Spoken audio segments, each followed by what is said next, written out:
नाज़रीन, हमारे मसाइल में आपका खैर मकदम है। मैं हूं तहसीन मुनव्वर। मन सहरा है प्यास का, तन जख्मों की सेज, सारी धरती करबला, मौला पानी भेज। हमारे मसाइल में हमने अपने बहुत से मसाइल पर अक्सर गुफ्तगू की है जो ज्यादातर हमारी उस कम्युनिटी से जुड़े हुए रहे जिनसे हम आते हैं, जिनको हम समझते हैं कि वो हमारे नाजरीन में शामिल हैं। लेकिन पानी एक ऐसा मसला है जिसके साथ न सिर्फ पूरा मुल्क जुड़ा है बल्कि पूरी धरती जुड़ी हुई है। हमारे यहां अक्सर ऐसे त्यौहार हम लोग मनाते हैं जिनका ताल्लुक इंसानी जिंदगी से होता है।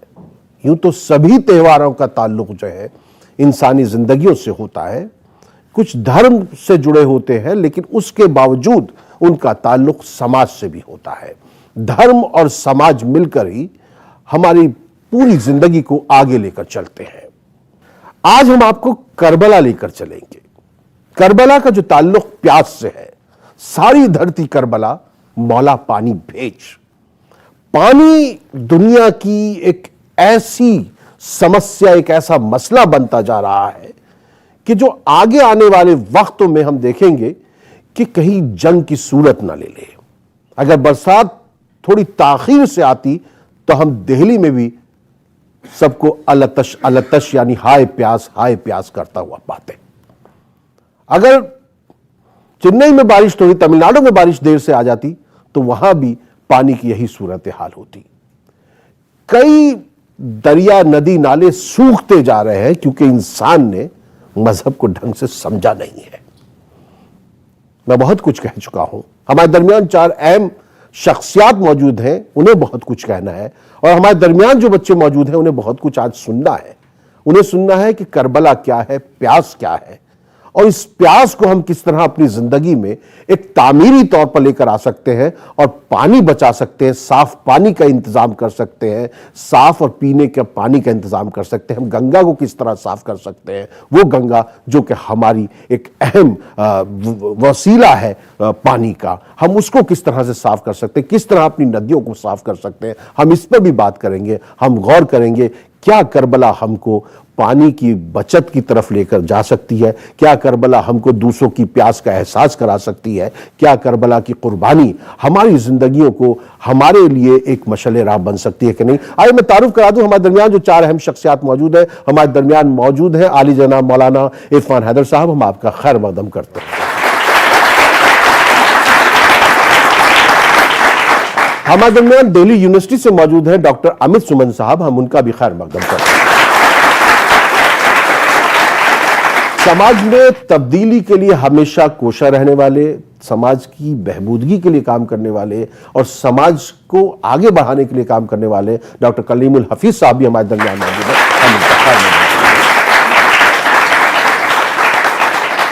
समाज में, पूरे मुआशरे में एक मस्बत सोच के जरिए किस तरह हम अपने अंदर बेहतर बदलाव ला सकते हैं, किस तरह खुद को आगे बढ़ा सकते हैं, किस तरह एक दूसरे के साथ मिलकर चल सकते हैं, इंटरफेथ डायलॉग्स कर सकते हैं, उसकी तबलीग करते हैं ख्वाजा इफ्तिखार साहब। हम उनका भी खैर मकदम करते हैं।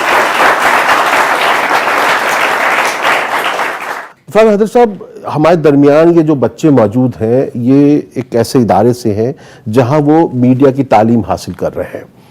यहां आने से पहले मैंने इनसे दरियाफ्त किया कि आप करबला को कितना जानते हैं, आप प्यास को कितना जानते हैं। तो हम देखिए, इन बच्चों की जितनी उम्र हो गई होगी इतने इन्होंने जुलूस करबला के, मुहर्रम की छुट्टियां तो जरूर मनाई होंगी स्कूलों में, तालीम में। तो मुझे महसूस ये हुआ कि इनको करबला के बारे में, प्यास के बारे में, हजरत इमाम हुसैन की कुर्बानी के बारे में कुछ नहीं पता। मैं चाहूंगा मुख्तसर आप इनको एक करबला का जायजा दे दीजिए, हजरत इमाम हुसैन की कुर्बानी का और प्यास का जायजा दे दीजिए ताकि इनको भी पता चले आज हम क्या बात कर रहे हैं।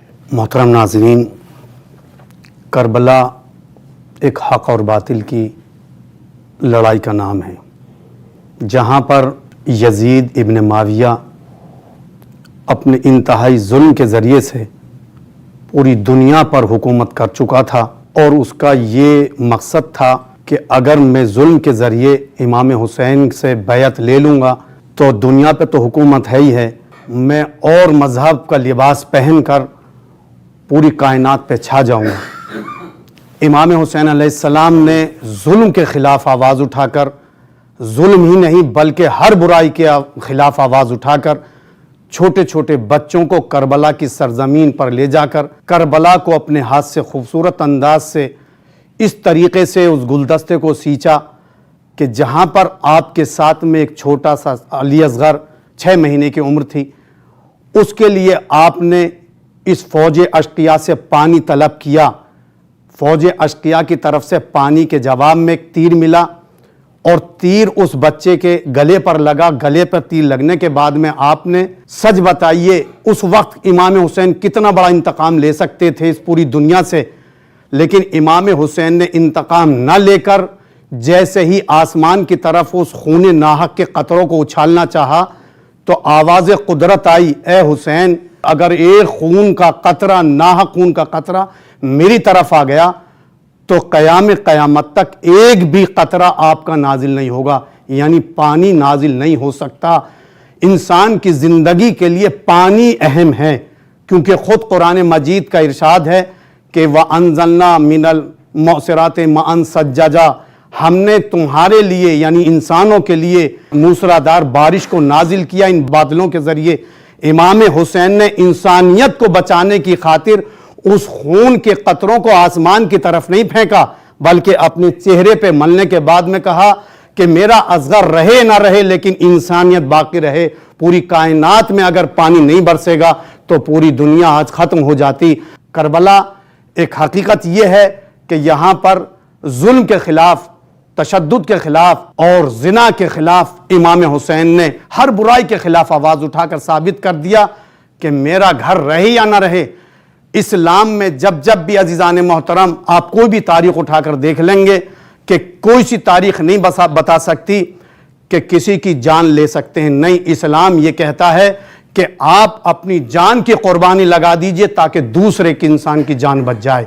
इसीलिए इमाम हुसैन ने करबला में छोटे छोटे बच्चों को ले जाकर, अपने साथ औरतों को ले जाकर बता दिया कि मैं यहां जंग करने के लिए नहीं आया हूं बल्कि एक जुल्म के खिलाफ आवाज उठाने के लिए आया हूं। और यही वजह है कि आज पूरी कायनात में जो सबीलें लगती हैं, जो पानी पिलाया जाता है, उसमें हमारे साथ हिंदू भाई, मुसलमान भाई सब मिलजुल कर जो सबीलें लगाते हैं वो इसलिए बताते हैं कि इमाम हुसैन की कुर्बानी एक मजहब के लिए नहीं थी बल्कि पूरी इंसानियत के बचाने के लिए थी। आज इसीलिए हिंदू हो, मुसलमान हो, सिख हो, ईसाई हो, जहां जहां इंसानियत है वहां वहां हुसैनियत है। और इसीलिए किसी शायर ने कहा था कि इस्लाम को अगर जिंदगी बख्शी है तो इमाम हुसैन ने बख्शी है। अगर इंसान को, अगर पूरी तारीख का आप जायजा ले लीजिए कि आज जहां जहां इंसानियत है वहां वहां हुसैनियत है, और जहां जहां हुसैनियत है वहां वहां इंसानियत है। इंसान को बेदार तो हो लेने दो, हर कौम पुकारेगी हमारे हैं हुसैन। वाह, सुभान अल्लाह। और ये वो हजरत इमाम हुसैन थे जिन्होंने, जो अपने पास सारा पानी था, जब दुश्मन की फौज उनको रोकने आई तो वो लोग प्यासे थे, अपना पानी उनको पिला दिया था। डॉक्टर अमित सुमन, जब हम पानी की बात करते हैं, आजकल जिंदगी में हम देखते हैं कि पानी बचाओ की बहुत बातें हो रही हैं, लेकिन उसके साथ साथ प्लास्टिक बोतल का जो इस्तेमाल भी बहुत बढ़ता जा रहा है। तो ये क्या आपस में कंट्राडिक्शंस नहीं है, तजाद नहीं है? सबसे पहले तो पानी को हमें ऐतिहासिक पृष्ठभूमि, क्योंकि मैं हिस्ट्री का टीचर भी हूँ, स्टूडेंट भी हूँ, उस मुतालिक से मैं बताना चाहूँगा कि इतिहास में अगर आप हिंदुस्तानी जो तरबियत रही है वहाँ से अगर हम बात करें, मतलब आदिकाल से बेसिकली, तो हम देखते हैं कि हमारी जो इंसानियत की तरबियत होती है हमारे घर में, वहाँ भी सबसे पहले हमें ये सिखाया जाता है कि कोई भी भूखा प्यासा हमारे घर आए या कोई भी मेहमान आए तो सबसे पहले पानी उनको पूछते हैं। और ये पानी की जो परंपरा है वो बहुत पुरानी है, और ये किसी एक खास मजहब की परंपरा नहीं है। ये बेसिकली साझी संस्कृति, जिसको हम लोग कंपोजिट कल्चर कहते हैं, उसका एक प्रतीक है। अभी कुछ दिन पहले ही अखबार में एक खबर आई थी, आप लोगों ने शायद पढ़ा होगा, कि नीति आयोग की एक रिपोर्ट है जो कहती है कि इस साल अगर बारिश अपने मुनासिब तरीके से नहीं हुई होती तो ऑलमोस्ट इंडिया के जो 21 बड़े शहर हैं इंक्लूडिंग दिल्ली और बेंगलोर, वहाँ वाटर क्राइसिस आने वाला था। स्पेशली इस बार प्रधानमंत्री ने एक अलग से मंत्रालय बनाया, जल शक्ति मंत्रालय, जिसका काम ही है कि वाटर कंजर्वेशन और वाटर प्यूरिफिकेशन, किस तरीके से जो इशू ऑफ वाटर है उसको हम कैसे रेज कर सकते हैं। जनरली हमारे यहाँ जो वाटर के रिसोर्सेज है वो दो हैं, आइदर धरातल से पानी आता है या बरसात के पानी को हम संचय करते हैं डिफरेंट नदियों में, तालाबों के ज़रिए।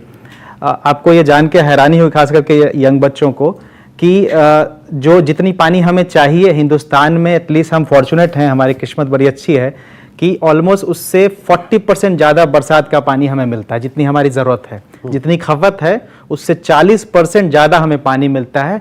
फिर भी हिंदुस्तान के कई शहर, अभी ताज़ा उदाहरण चेन्नई का था कि अगर बारिश नहीं हुई होती तो चेन्नई में बहुत बड़ी मतलब त्रासदी आ सकती थी, और वो सिर्फ इसलिए आ रही है कि हम लोग अवेयर नहीं हैं। मैं थोड़ा आपको इतिहास में ले जाना चाहूँगा। आप सब दिल्ली से ताल्लुक़ रखते हैं, और दिल्ली में अगर आप देखें तो आज भी अग्रसेन की बावली, खारी बावली, ये सब जगह जो काफ़ी फेमस हैं, वो क्यों फेमस हैं? मैं बात कर रहा हूँ वो सल्तनत पीरियड की, मैं बात कर रहा हूँ मुग़ल काल की। उस ज़माने, इवन उसके पहले भी हमारे यहाँ पानी को बचाने की बहुत बड़ी एक परंपरा थी। आज के डेट में जो सबसे बड़ी प्रॉब्लम है दिल्ली शहर की, अगर हम बात करें तो जो यमुना नदी किसी ज़माने में मुग़ल सल्तनत के दौर में या उसके पहले हम जाएं तो वो दिल्ली एक तरह से यमुना के बारे में कहा जाता था कि वो दिल्ली का गहना है, और गहना खूबसूरत हो तो आपकी इंसानी जो फीचर्स हैं आपके वो भी और ज़्यादा खूबसूरत लगते हैं। यमुना का हाल अगर आप देखें, बेहतर है कि हम बात ना करें जितनी उनकी बुरी हालत है। वाटर कंजर्वेशन को लेके मैं सिर्फ इतना बताना चाहूँगा कि वाटर कंजर्वेशन इसलिए भी ज़रूरी, हम कई बार अपने घर में ही चाहे वो कहें अनअवेयरनेस की वजह से या और वजहों से हम पानी पे ध्यान नहीं देते हैं। मौलाना साहब ने एक बड़ी अच्छी बात कही कि प्राकृतिक रूप से जो हमें संदेश मिला उसको इमाम हुसैन ने फॉलो करते हुए और पूरी दुनिया के पानी को बचाया। अभी ताज़ा अखबारों में रिपोर्ट आई थी, आप लोगों ने पढ़ा होगा कि अगला जो विश्व युद्ध है वो बेसिकली वाटर क्राइसिस पे ही होने वाला है। पानी पे किसका कितना हुकूमत होगा, अगली लड़ाई हम आगे भी बात करेंगे कि पानी को कैसे कंजर्व करें। मेरा ख्याल है मैं यहाँ एक ब्रेक ले लेता हूँ, क्योंकि अभी ख्वाजा साहब को शामिल करूंगा तो ख्वाजा साहब के बीच में मुझे ब्रेक लेना पड़ जाएगा, लेकिन मैं यहीं पे ब्रेक ले लेता हूँ। और आपको सोचना है कि पानी किस तरह बचाया जाए, क्योंकि पानी अगर नहीं बचेगा तो फिर आपकी जिंदगानी नहीं बच सकती है। हम कहते हैं कि हयात लेके चलो, कायनात लेके चलो, चलो तो सारे जमाने को साथ लेके चलो। अगर सारे जमाने को साथ लेके चलना है तो पानी तो बचा नहीं।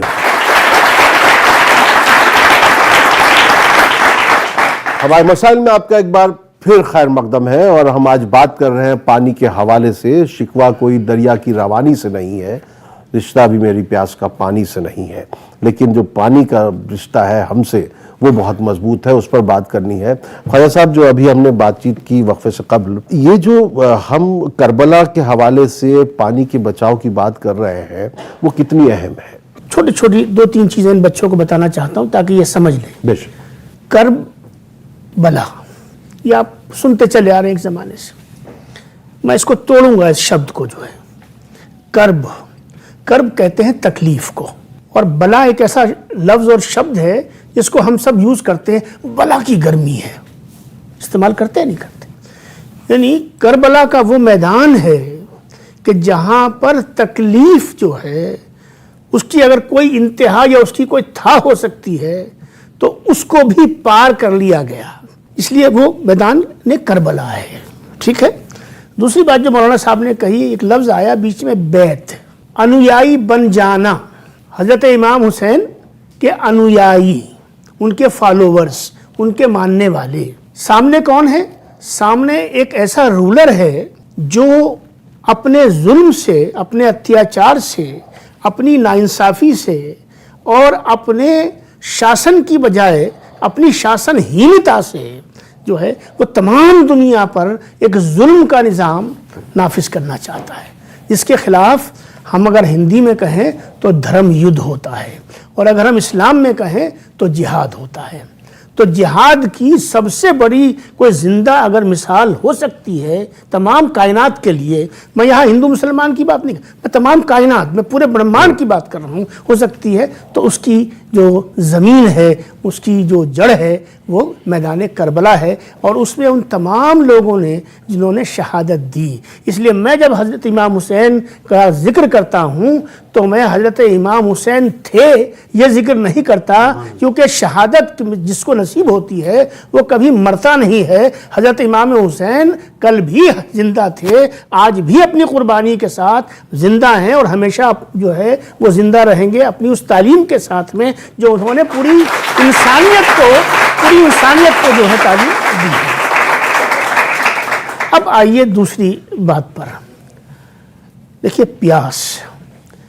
प्यास किसी मजहब से ताल्लुक़ नहीं रखती, प्यास किसी संस्कृति से ताल्लुक़ नहीं रखती, प्यास इंसान और इंसानियत से ताल्लुक़ रखती है। तो आज जो तहसीन भाई प्रोग्राम कर रहे हैं वो जोड़ का प्रोग्राम है। दुनिया में दो तरह की शक्तियाँ और क़ुव्वतें होती हैं। एक होती है जो जुल्म के साथ खड़ी होती हैं बड़ी डटाई के साथ में, और जुल्म को जस्टिफाई भी करती हैं, उसके लिए दलील भी लाती हैं, तर्क भी लाती हैं और फिर उस पर अड़ती भी हैं। और एक वो शक्ति होती है जिसको मैं असल शक्ति और असल क़ुव्वत और असल ताकत का सरचश्मा मानता हूँ। वो होती है कि नेकी के साथ, भलाई के साथ, अच्छाई के साथ कौन खड़ा हो रहा है। तो आज का जो वक्त है जिसमें पानी इतना बड़ा मसला होने जा रहा है कि इंसान से अब किसी और चीज़ पे शायद न लड़े, वो पानी पे लड़े। इसका मतलब ये हुआ कि इंसान की दो जिम्मेदारियां और दो फ़र्ज़ जो हैं उसके बन गए। पहला तो ये बन गया, जब हमें ये मालूम है कि पानी कम हो रहा है, ग्लेशियर पिघल रहे हैं, ग्लोबल वार्मिंग एक इंटरनेशनल और ग्लोबल इशू बन के आ चुका है और बार बार हमको चेताया जा रहा है, मिनिस्ट्री बन गई है, एनवायरनमेंट की अलग मिनिस्ट्री है, पानी की अलग मिनिस्ट्री बनी है। ये सब क्यों हो रहा है? और तमाम दुनिया में जो पानी के कंजर्वेशन पे और प्रोटेक्शन पे जो डिबेट हो रही है और तमाम दुनिया के अंदर ये बात चल रही है कि अगर कोई अब आगे कोई जंग हुई वो किसी और चीज़ पे नहीं होगी बल्कि वो पानी पे होगी। लिहाजा यंग जनरेशन जो हमारे सामने यहाँ बैठी हुई है, आपकी भी जिम्मेदारी है और हम लोगों की भी जिम्मेदारी है। जो दिल्ली में पानी आपको टैप से पानी मिल जाता है कि आपने खोल दिया तो पानी बंद ही नहीं होता, आप साबुन लगा रहे हैं फिर भी पानी चल रहा है, ठीक है ना, आप बदन मल रहे हैं फिर भी पानी चल रहा है और पानी बाल्टी में भरा हुआ बहता चला जा रहा है। आप ज़रा आँख बंद करके एक लम्हे के लिए जैसलमेर के बारे में सोचिए कि जहाँ पर लोग कई कई मील मटकियों में लेके जाते हैं और एक मटकी पानी इधर और एक मटकी पानी इधर लेके चले आते हैं और फिर उसमें उन्होंने खाने भी पकाने होते हैं और अपने घर भी चलाने होते हैं और जिम्मेदारियाँ भी चलानी होती हैं। लिहाजा पानी जो है उसको हम ये समझ लें कि आज की दुनिया का और हम सब का सबसे बड़ा मसला जो है सियासी नहीं है, सबसे बड़ा मसला इंसानी है और वो इंसानी मसला जो है पानी है। वाह,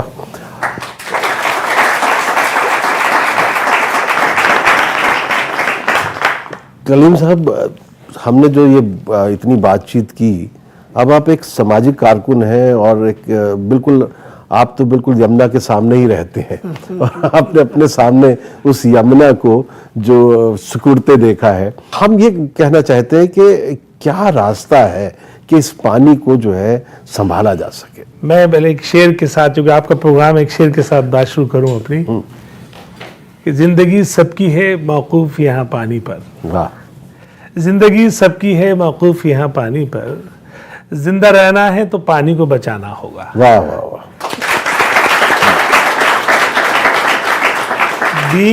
being an architect and civil engineer, मैं आपको कुछ टेक्निकल पॉइंट पे जरूर बोलूंगा इसके पानी के, क्योंकि पानी सिर्फ इंसानियत को जरूरत नहीं है पानी की, पानी को जानवरों के लिए भी जरूरत है, पेड़ पौधों के लिए भी जरूरत है, या यूं कहें कि इस पूरी कायनात में, ब्रह्मांड में जो भी जिंदगी है वो जिंदगी तभी है जब पानी है। तो पानी को सिर्फ इंसानियत तक भी आप नहीं रोक सकते, ये तो पूरी कायनात की जिंदगी का सवाल है। अब सवाल ये है कि मजहब का एक पॉइंट ऑफ व्यू आ गया, करबला का वाकया, करबला की जंग बिल्कुल रिलेवेंट, उसका जो भी रिलेवेंस था वो दो हमारे हजरत ने बता दिया। लेकिन मैं हिंदुस्तानी पस मंजर में कुछ आपको फैक्ट्स बताना चाहता हूँ। वो ये, सबसे पहले तो हिंदुस्तान पूरी दुनिया का highest ground water user country है। इवन चाइना और अमेरिका से भी ज्यादा हम ग्राउंड वाटर यूज करते हैं। सन 60 तक हम जब तक हमारे पास ग्रीन रेवोल्यूशन नहीं आया था, हरित क्रांति नहीं आई थी, तब तक हम सिंचाई के लिए कोई 30 से 35% पानी ग्राउंड वाटर यूज करते थे, बाकी नेचुरल वाटर आता था, उससे हम अपना खेती करते थे। लेकिन जब ग्रीन रेवोल्यूशन आया उसके बाद हम ग्रीन प्रोड्यूसर बन गए, खाद्यान्न हम उत्पादन करने लगे। उसमें सबसे ज्यादा पानी हमने ग्राउंड वाटर यूज करना शुरू किया और आज की तारीख में हिंदुस्तान 75% पानी ग्राउंड वाटर लेता है। और उसके बाद जो नुकसान है उसका वो ये है कि वो जो मिसमैनेजमेंट है इरिगेशन का, यानी पानी तो उसने जमीन से निकाल लिया किसान ने, लेकिन वो प्रॉपर यूज नहीं करता और वो वेस्टेज बहुत ज्यादा हो जाता। दूसरी वजह है शहरों का बिना किसी प्लानिंग के फैल जाना। उसकी जो मिसाल है वो दिल्ली है। दिल्ली में बहुत सारे इलाके ऐसे हैं जहां पे आबादियां बस गई लेकिन उनके नीचे पोर्टेबल वाटर ही नहीं था। तीसरा जो मुश्किल है, जो सबसे ज्यादा आप लोगों को ध्यान देने की जरूरत है, चूंकि आप सब नौजवान हो, वो ये है कि यहाँ कानून की कोई कमी नहीं है। सबसे ज्यादा इंडस्ट्रियल वेस्ट के लिए कानून बने हैं। इंडस्ट्रियल वेस्ट में क्या होता है कि जहर निकल रहा है बाद में, और जहर के लिए कानून है कि भाई इसको आपको इस तरह से डिस्पोज करना है, ये चैम्बर्स लगाने हैं, ये मशीनरी लगानी है। लेकिन चूंकि यहाँ सबसे बड़ा जो दानासुर कहते हैं, क्या कहते हैं, वो मौजूद है, वो करप्शन है।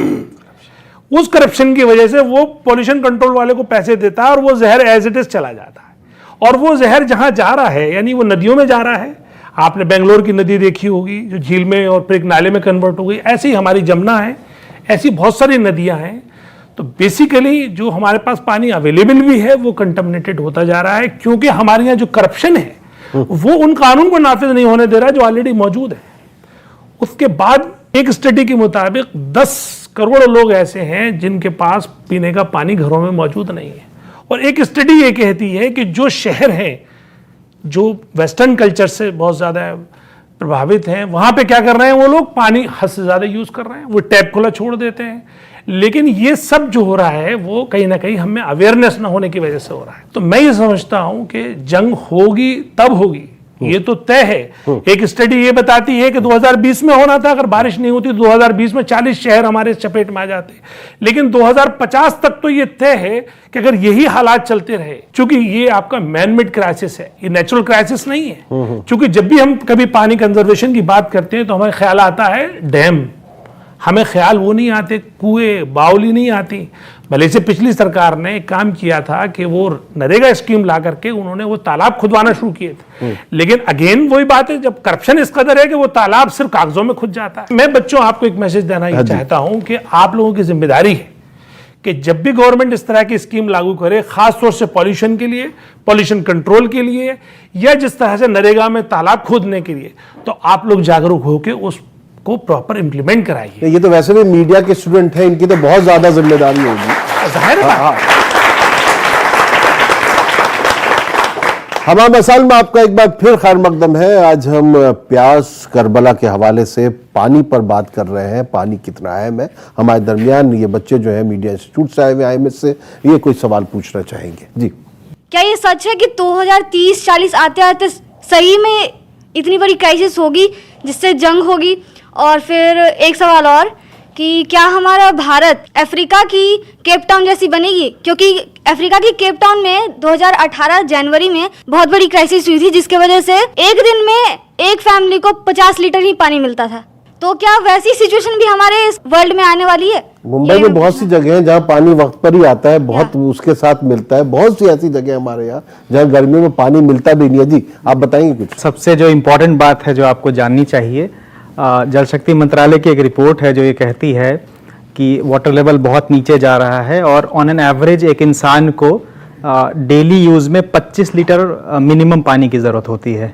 आप सब कहीं ना कहीं अपने गांव से ताल्लुक़ रखते होंगे। मैं इस बार बहुत सालों बाद अपने गांव गया था और जो सबसे बड़ी चेंज मुझे दिखी अपने गांव में वो ये थी कि लोग अब कुएं और जो चापाकल होता था उसका पानी ना पी के खरीद के वो 25 लीटर वाली बोतल की पानी अब गांव में भी लोग पीने लगे हैं। तो आप इससे, और मैं गंगा बेसिन से हूँ, मेरा घर बिल्कुल गंगा के किनारे है, और आप इससे अंदाज़ा लगा सकते हैं कि गांव में लोग जब 15 रुपए 20 रुपए की वो बोतल 25 लीटर की पी रहे हैं, तो 2050 आते आते केप टाउन वाली हालत बहुत दूर नहीं है अगर हम सही वक्त पे पानी की अहमियत को नहीं समझते। तो साहब, क्या ये बाजार तो साजिश नहीं रच रहा है कि वो पानी की एक मसला खड़ा करे? जैसे हमने देखा कि ट्रैफिक का मसला होने के बाद फिर हमारे टोल रोड्स आ जाते हैं, एक बार एक मसला बनाया जाता है, फिर उसके बाद उसको बेचा जाता है। इस वक्त जो दुनिया है या जो समाज है वो न तो पॉलिटिशियंस के हाथ में रहा है, न वो रिलीजियस और स्पिरिचुअल लीडर्स और मास्टर्स के हाथ में रहा है, न वो सोशल रिफॉर्मर्स के हाथ में रहा है, और ना वो इंटेलेक्चुअल्स के हाथ में रहा है, वो है मार्केट फोर्सेस के हाथ में। और हुआ क्या है, जो सबसे बड़ी विडंबना है, जो सबसे बड़ा जुल्म हुआ है, वो ये हुआ है कि अब तक हम इंसान गिने जाते थे, अब हम इंसान नहीं गिने जाते। अब या तो हम मैन्युफैक्चरर हैं, या हम प्रोड्यूसर हैं, या डिस्ट्रीब्यूटर हैं, या बायर हैं, सेलर हैं, कंज्यूमर हैं। कुल मिला के हम एक कमोडिटी है, हम सामान बन गए। अब जब सामान बन गए तो मैं यहाँ पर आपकी विसादत से एक हदीस शरीफ का कुछ बीच में लाना चाहूँगा। प्रॉफिट मोहम्मद से उनके अनुयायियों ने, उनके मानने वालों ने एक सवाल पूछा कि हम में सबसे अच्छा कौन है। लफ्ज़ यूज़ हुआ अफजल। अफजल का मतलब होता है the best of the best. तो वो ये कह सकते थे कि जो सबसे ज़्यादा नमाज पढ़ने वाला हो, जो सबसे ज़्यादा जिक्र करने वाला हो, जो सबसे ज़्यादा चैरिटी करने वाला हो। ऐसा कुछ नहीं कहा उन्होंने कहा कि तुम में सबसे अच्छा, सबसे Afzal, the best of the best वो है जिसके मैनर्स सबसे अच्छे हैं, जो नैतिकता में उत्तीर्ण है, उत्तम है, जो अखलाक के अंदर बुलंद तरीन है। यानी ये बात कही गई। अब जो मैंने जिक्र मार्केट फोर्सेस का किया, तो जब इंसान ही आपने बीच में से निकाल दिया, तो आपने इंसान की कदर बीच में से निकाल दी, आपने अखलाक को बीच में से निकाल दिया। और जब ये दो चीज़ें आपने निकाल दी, तो मेरा और आपका, आपका और मेरा, और हमारा और हम सबका जो रिश्ते का जो बांध था ना, जो हमको जोड़ रहा था, जो ये मुट्ठी ऐसे बना रहा था, हमने उस पर ही आँच ला दी। चलिए, और कोई सवाल है? अभी इन लोगों ने हमारे सामने काफ़ी सारी चीज़ें बताई, जिनमें से सर ने बोला कि हमें पता है कि फैक्ट्रीज़ में से इतना पॉल्यूशन आ रहा है हमारे वाटर बॉडीज़ में, सब गवर्नमेंट भी सब कुछ जानती है, उसके बाद भी करप्शन हो रहा है, लाइक फिर भी जा रही है सारी गंदगी हमारी नदियों में, वाटर बॉडीज़ में। तो सब कुछ जानने के बाद भी क्यों कुछ नहीं किया जा रहा है? क्योंकि आप इस पर वोट नहीं देते। अभी हम 18+ भी नहीं हुए हैं। ये बात भी बिल्कुल सही कहा मुनव्वर भाई ने। लेकिन दूसरी बात ये है कि ये जो प्रोग्राम हो रहा है ना, ये उसी के लिए हो रहा है, ताकि हम लोग सब अवेयर हों, और जो इसके नाजरीन हैं, जो इस प्रोग्राम को देख रहे होंगे, वो ये समझ रहे होंगे कि उनकी भी जिम्मेदारी है। देखिए, ये मैं कह के बच नहीं सकता कि फला जगह ऐसा हो रहा है, फला जगह ऐसा हो रहा है, मैंने क्या किया। तो यहाँ पे हमारी सबकी मुश्तरका है, यानी कि इकट्ठी सबकी जिम्मेदारी है कि हम इस तरह की चीज़ों को रोकें, क्योंकि ये किसी खास तबके से इसका रिलेशन नहीं है, इसका तमाम जिंदगी से रिलेशन है। और ये हमेशा ऐसी हर दौर में हुआ है। जिस तरह के करप्शन हुए हैं, जब पब्लिक ने आवाज़ उठाई है तो करप्शन रुक गया है। तो मेरे ख्याल से इस करप्शन की तरफ हमारा ध्यान जाना चाहिए। दूसरी एक और बात मेरी उस वक्त भी रह गई थी, इस पूरे वाटर क्राइसिस की वजह पेड़ों का कम होते जाना और कटना भी है। वो भी हम लोग, पहले हमारे ज़माने में क्या होता था, हमारे आंगन में पेड़ हुआ करता था, ज़्यादातर बच्चे झूला करते थे। एक आंगन होता था, सेंट्रल कोर्टयार्ड सिस्टम होता था, उसमें झूला, हम तो खैर खूब झूले झूला। तो वो एक सिस्टम था कि वहाँ पे ग्रीनरी भी रहती थी और पानी भी कंजर्व हो जाता था, वो परकुलेट हो जाता था नीचे, जो कच्चा होता था। अब क्या हुआ, धीरे धीरे वक्त के साथ हम सब लोग पक्के होते चले गए, मकान पक्के हो गए, बड़ी बड़ी बिल्डिंग्स बन गई, पेड़ काटते चले गए।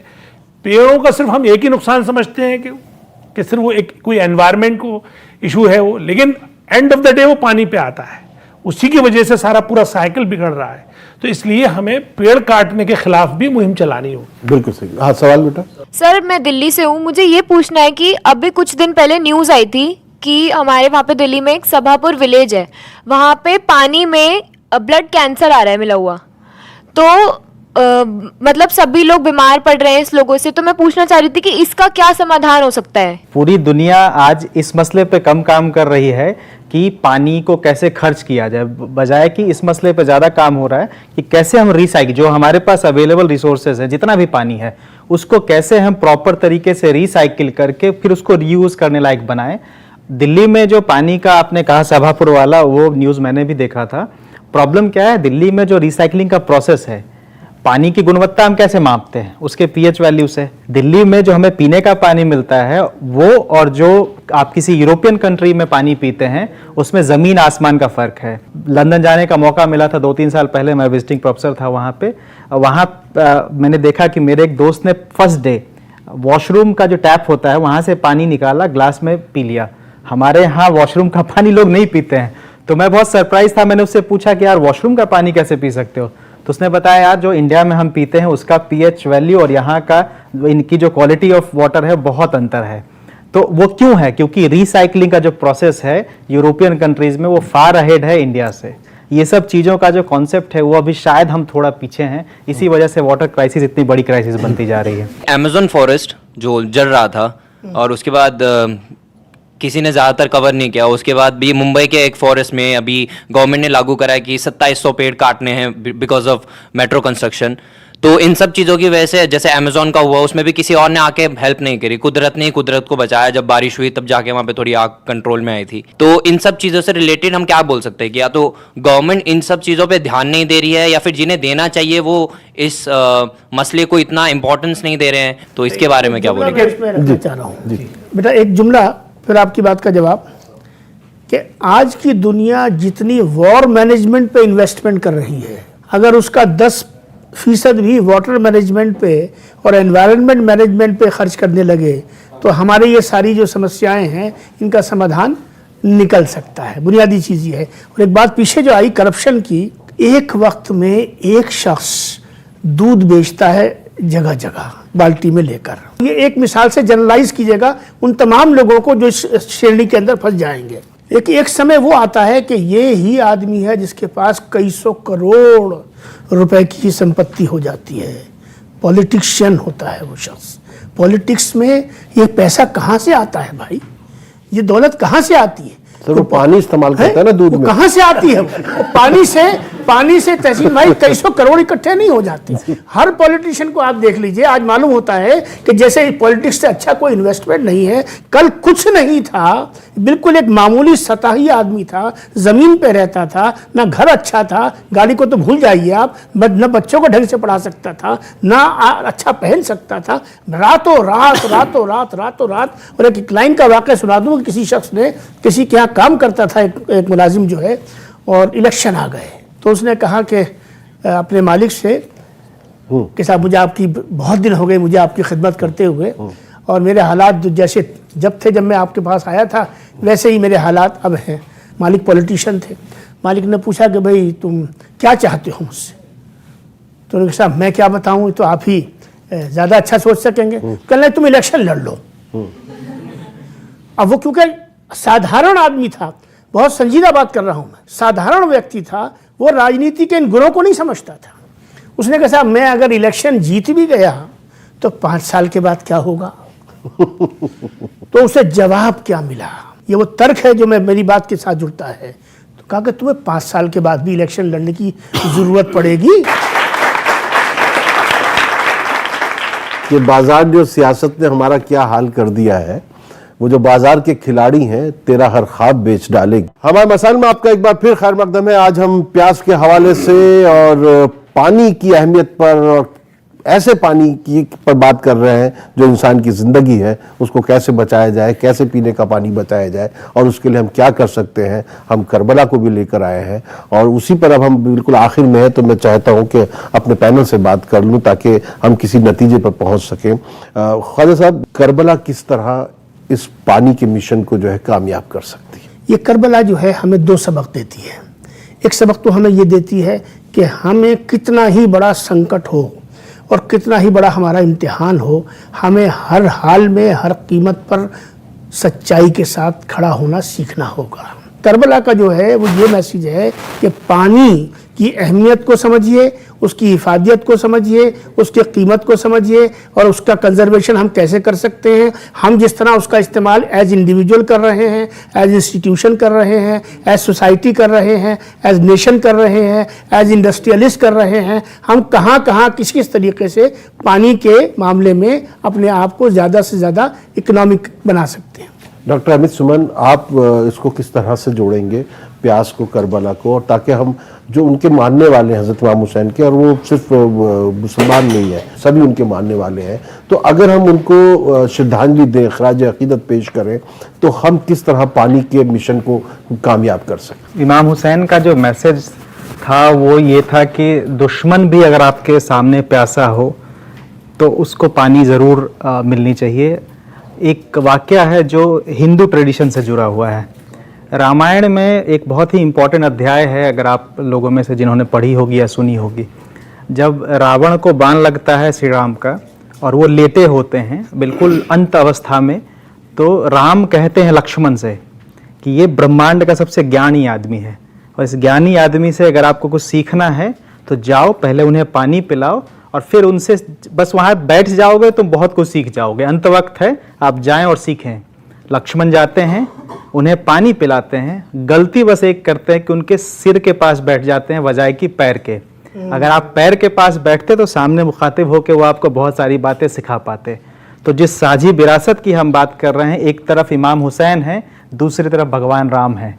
दोनों ये बताते हैं कि आपका दुश्मन भी अगर ज्ञानी हो और अगर वो मौत के कगार, इसीलिए शायद आप देखें कि किसी भी धर्म में इंसान जब की आखिरी अवस्था होती तो हम उनको पानी पिलाते हैं। खास करके हिंदुइज्म में आप गंगा जल पिलाते हैं ताकि उनको सीधा मोक्ष मिले, और ये सारी परंपराओं में है। एक और छोटी सी बात जो मैं कहना चाहूँगा, जो अगेन हमें करबला से जोड़ती, 3 त्यौहार अभी हाल फिलहाल में मैंने देखे जिसका कहीं ना कहीं बिल्कुल ही सिमिलर सा कॉन्सेप्ट है तीनों त्योहारों का।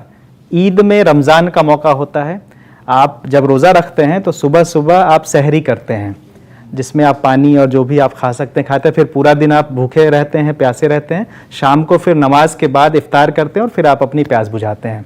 उसमें भी प्यास का कॉन्सेप्ट है। दूसरा जो त्यौहार है वो तीज होता है। तीज में भी कॉन्सेप्ट है कि आप सुबह में सरगही करते हैं, सहरी सरगही, उसमें भी एक सुबह पानी पी लिया, पूरा दिन पूरी रात भूखे प्यासे रहना है, अगले दिन फिर आपको जो आप अपना व्रत है वो खोलते हैं पानी पी के। तीसरा जो त्यौहार है करवा चौथ का, उसमें हम लोग बेसिकली सरगी कहते हैं। सुबह में सरगी किया, पूरा दिन अपने उपवास रखा, शाम के वक्त आप चांद देखते हैं और अपना। तीनों धर्मों में या तीनों जो त्यौहार है उसमें क्या कॉमन है? पानी। और वो इसलिए कॉमन है कि इंसानी जो फितरत है वो कुदरत ने अगर हमें सबसे ज्यादा कुछ दिया है तो पानी, 2/3 तो पानी ही है पूरी दुनिया में। हमारे शरीर में भी खून कम पानी ज्यादा है, प्लेटलेट्स ज्यादा है हमारे शरीर में बजाय कि उसके। तो इसलिए जो इमाम हुसैन का पैगाम है वो जैसा कि ख्वाजा साहब ने कहा कि था, है और रहेगा। राजनीति हमें भले ही अलग कर दे, लेकिन जो इंसानी फितरत है और तरबियत है जो हमें सिखाई जाती है वो हमें अलग होना नहीं सिखाती है। डॉक्टर साहब, करबला का जो सबसे बड़ा पैगाम है वो है कुर्बानी, और वही इमाम हुसैन ने ये करके दिखाया कि आखिर उन्होंने जो कुर्बानी दी, जैसे मौलाना ने भी कहा, ये सत्यमेव जयते की वो जंग थी, और वो करबला जो है वो हमेशा हमेशा के लिए वो वाक़या अमर हो गया।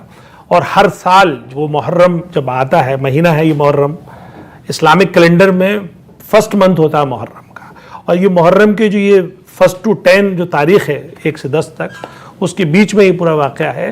पूरी आलम इस्लाम में, इस्लामी मज़हब में अगर कोई 2 मौजज़े या 2 जिनकी अहमियत है सबसे ज़्यादा, तो उसमें एक तो ख़ुद खाने काबा है जो मक्का मुकर्रमा में मौजूद है, और दूसरा है आब ज़मज़म, यानी वो पानी जो कभी ख़त्म, वो एक चश्मा है, वहाँ से पानी निकलता रहता है। जब से वो बना है, जब से दुनिया है, जब से वो चश्मा जारी हुआ है, तब से आज तक है, और उससे पूरी दुनिया मुफीद इस्तिफ़ादा ले रही है। सवाल ये है, पानी की अहमियत खुद अल्लाह ने अपने मौज़े के तौर पे भी दी है, और जैसे पहले भी हमने कहा कि ये ज़िंदगी है और इसको बचाने के लिए हम सबको कोशिश करनी है। इसके बचाने के लिए सिर्फ बोलना नहीं है, एक्शन में भी लाना है। तो हर लेवल पे, वेस्टेज ऑफ वाटर, करप्शन के लेवल पे, जो सिविक कम्युनिटीज़ के फैसिलिटेटर हैं उनके लेवल पे हम सबको अवेयर भी करना है, और हमें उस करप्शन के को भी रोकना है, और अच्छी से अच्छी प्लानिंग जो हम कर सकते हैं अपने थ्रू, और अपने तौर पे भी पानी बचाना है, नहाना नहीं है, ध्यान रखिए। खास तौर से सर्दियों में तो इस बात का ध्यान रखना है कि बहुत ज़रूरी हुआ तो नहा लिए, नहीं तो नहीं नहाना है। बस मैं आखिर में हूँ, क्योंकि मौलाना इरफान हैदर साहब जो हज़रत इमाम हुसैन के चाहने वाले हैं, उनके मानने वाले हैं, उनके लिए आपका क्या पैगाम मुख्तसर होगा इस करबला के हवाले से और पानी के तहफ़्फ़ुज़ के हिसाब से? मुझे 47 हिजरी का एक वाक़या सामने मेरे आ गया अभी। मौला अली के सर पे ज़रबत लगाने वाला इंसान वो कातिल ज़रूर है, लेकिन मौला ने जब उसके होंठ खुश्क देखे तो आपने अपने बेटे से कहा पहले से पानी पिला दो। क्या उस वक्त वो उससे प्यासा नहीं मार सकते थे? लेकिन वो कातिल था ज़रूर, लेकिन कातिल से पहले वो प्यास था। वो प्यासा था। इमाम मौलाए मुत्तक़ियान ने उसे पानी पिलाकर बताया कि इस्लाम बज़ोर शमशीर नहीं फैला है बल्कि बज़ोर अखलाक फैला है। हम सबको चाहिए ज़्यादा से ज़्यादा दरख्त लगाएं, पेड़ लगाएं, क्योंकि पैगंबर इस्लाम की हदीस है अगर सूखा दरख्त भी काटो तो उसकी जगह पर एक हरा पौधा लगा दो। दूसरी बात, जैसे कौम बनी इसराइल में जनाब मूसा अलैहिस्सलाम की कौम प्यासी मर रही थी, आपने अल्लाह से दुआ की कि पानी नाजिल क्यों नहीं हो रहा है। कहा मूसा पानी तो नाजिल हो जाता, लेकिन तेरी कौम में एक ऐसा सरकश बंदा है कि जिसका काम आपस में कौमों को लड़ाना है, भाई भाई से लड़ाता है, बाप बेटे से जुदाई पैदा करा देता है। जब तक वो तेरी कौम से नहीं हट जाएगा एक कतरे आब नाजिल नहीं होगा। तो कहा फिर मैं क्या करूँगा, अपनी कौम से जाके कह दो वो सरकश बंदा निकल जाए। जनाब मूसा फिर अपनी कौम में आए और आने के बाद में कहा वो कौन सा ऐसा सरकश बंदा है जिसकी वजह से पानी नाजिल नहीं हो रहा है, यानी बारिश नाजिल नहीं हो रही, बारिश नहीं हो रही है। तो वो बंदा या तो निकल जाए, अगर वो निकलता है तो उसकी फिर रुसवाई हो जाती है ज़माने में। उसने अल्लाह से दुआ की, परवरदिगार अगर मैं निकल जाऊँगा तो मेरी रुसवाई हो जाएगी, पूरी दुनिया मेरे ऊपर अंगुश्त नुमाई करेगी। तो अब लिहाजा मैं गुनाह की जो मैंने गुनाह किए हैं मैं तौबा करता हूँ और मैं कभी भी अब इख्तलाफ की बात नहीं करूँगा। तो सबसे अहम बात जो है वो इख्तलाफ की बात होती है, जो हम आपस में जुज़वी बातों को लेकर एक बहुत बड़ा महाज खड़ा कर देते हैं। इस्लाम के अगर मानने वाले हैं तो खुद तारीख़ कहती है कि इस्लाम में निफाक क़यामत से कम नहीं, आपस का इत्तेहाद इबादत से कम नहीं। तो इंसान को गुनाह ऐसे नहीं करने चाहिए जिसकी वजह से अल्लाह अपनी रहमत को रोक ले। नाज़रीन, बेहतरीन से बेहतरीन ज़्यादा से ज़्यादा दरख्त लगाने चाहिए। गुनाहों से इंसान खुद ब खुद अगर बचा लेगा अपने आपे को तो इंशाअल्लाह ना जंग होगी ना पानी की किल्लत होगी। बहुत सही बात है। और